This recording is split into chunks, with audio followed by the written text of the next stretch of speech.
3 నెలలు అయింది కదరా, ఇంత మాత్రం ఉన్నావేట్రా? 3 నెలలు అయింది కదా మరి. అన్నయ్య ఎలా ఉన్నారు? అమ్మా నువ్వు వాళ్ళ పిలవకమ్మా. అది విని దరిద్రుడు నన్ను బావా అంటే అది విని తట్టుకునే కాలం కానీ ధైర్యం కానీ గుడ్డికి లేదమ్మా. అన్నయ్య మామయ్య వస్తున్నారు.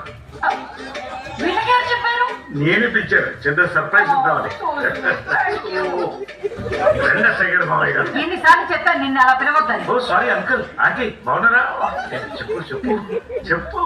అమ్మా మీరు అమ్మమ్మ కాబోతున్నారు, మీరు తాతయ్య కాబోతున్నారు. నేను ఎన్నిపత్రం అయిపోయాను. ఈ టైంలో మీ దీవెనలు అవసరమని అల్లుడు గారే పిలిపించారు. అవునండి, మీ ఇద్దరు బ్లెస్సింగ్స్ కావాలి.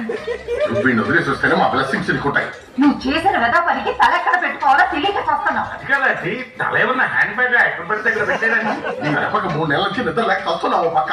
ఓ షిట్ అంకుల్, ఉండండి స్లీపింగ్ ప్లేస్ తీసుకొస్తా. మెడికల్ షాప్ చూసుకోండి, ఏ పాయిజన్ ఇచ్చేస్తాడు. అన్నట్టు వీడు లవకుశ అంకుల్.